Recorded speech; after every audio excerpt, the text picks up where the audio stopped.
بسم اللہ الرحمن الرحیم۔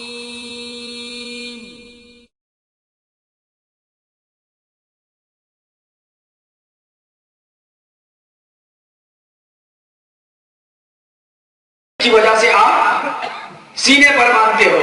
میں نے کہا میری دلیلیں چار ہیں، توجہ کریے گا، میری دلیل چار ہے۔ قرآن میں مسئلہ ہو تب بھی مان لیتے ہیں، حدیث میں مسئلہ ہو تب بھی مان لیتے ہیں۔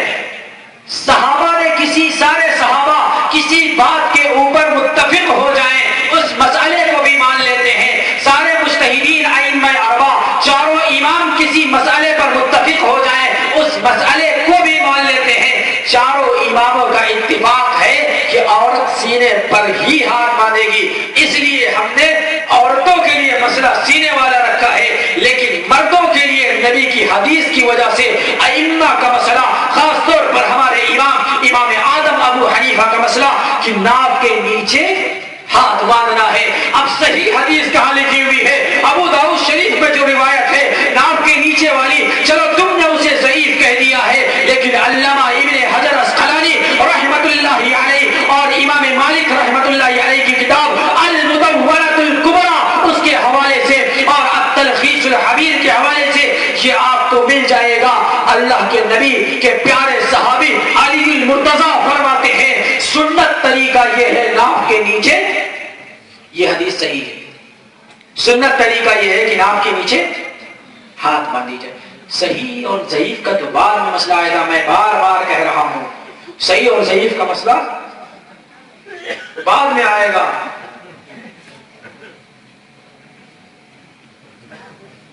صحیح ضعیف کا مسئلہ بعد میں آئے گا، پہلے تو مسئلہ یہ ہے کہ جو حدیث ہے نبی سے ثابت، اس حدیث کو آپ اگر صحیح کہو گے تو نبی سے صحیح ثابت بھی کر سکتے ہو، نبی سے صحیح ثابت نہیں کرو گے آپ کو حدیث کے ماہرین کا سہارا لینا پڑے گا۔ جس طرح سے حدیث کو صحیح کہنے کے لیے حدیث کے ماہرین کا سہارا لیتے ہو، اسی طرح سے مسائل کو سمجھنے کے لیے مسائل کے ماہرین کا سہارا، اماموں کا، فقہا کا، مجتہدین کا آپ کو سہارا لینا پڑے گا۔ کیوں؟ ہر فن میں اس کے ماہر کا سہارا لیا جاتا ہے۔ آپ کو کپڑا سلوانا ہو، آپ چمار کے پاس چلے جاؤ گے تو جوتے کی طرح سے کپڑا بھی سلے گا۔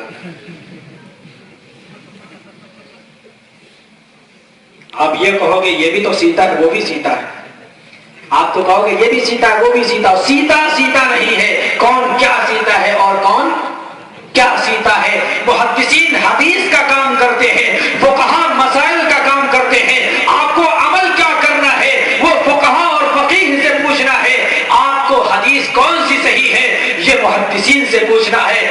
باقی محدثین ایک کام کرتے ہیں، فقہا تین تین چار چار پانچ پانچ کام کرتے ہیں۔ وہ کیا کرتے ہیں؟ کل کاس کرتے ہیں، تھوڑا وہاں کے لیے بھی چھوڑ دیں کیونکہ یہاں عظمت صحابہ ہے۔ سوال آیا ہے پورا مکمل کلمہ قرآن و حدیث میں ہے یا نہیں؟ جی ہاں، مکمل کلمہ قرآن و حدیث میں موجود ہے، قرآن میں بھی مکمل کلمہ ہے، حدیث میں بھی مکمل کلمہ ہے۔ اصل سوال یہ بنتا ہے پورا کلمہ ایک جگہ پر ایک مقام پر قرآن میں ہے یا نہیں، حدیث میں ہے یا نہیں، اصل سوال یہ بنتا ہے۔ ورنہ پورا کلمہ قرآن میں موجود ہے، لا الہ الا اللہ قرآن میں موجود ہے، وَاعْلَمُوا أَنَّهُ لَا إِلَهَ إِلَّا اللَّهُ اور محمد رسول اللہ وَالَّذِينَ مَعَهُ أَشِدَّاءُ عَلَى الْكُفَّارِ آدھا الگ ہے آدھا الگ قرآن میں موجود ہے۔ اسی طرح سے حدیث میں بھی کئی مقامات پر لا الہ الا اللہ محمد رسول اللہ الگ الگ موجود ہے۔ اصل سوال یہ بنتا ہے پورا کلمہ کلمہ طیبہ لا الہ الا اللہ محمد رسول اللہ ایک جگہ پر موجود ہے یا نہیں؟ جی ہاں بالکل موجود ہے، حدیث میں ایک جگہ پر ایک مقام پر موجود ہے، اب تلاش کرو۔ اب میرا آگے کا سوال سنو، اسی کے اوپر میرا سوال، کلمہ ایک جگہ ہے یا نہیں اس کے اوپر ہم سوال کر رہے ہیں۔ آپ ہم سے کہیں گے آپ نماز میں رفع الیدین کرتے ہو یا نہیں؟ نماز میں رفع الیدین اگر نہیں کرتے ہو بخاری سے دکھاؤ، آمین آہستہ بولتے ہو بخاری سے دکھاؤ، آپ ناف کے نیچے ہاتھ باندھتے ہو بخاری سے دکھاؤ۔ اگر آپ ہر چیز بخاری سے مانتے ہو، میں آپ سے سوال کرتا ہوں آپ مسلمان ہیں یا نہیں؟ اور مسلمان ہونے کے لیے کلمہ پڑھنا، کلمے پر ایمان لانا ضروری ہے۔ جس کلمے کو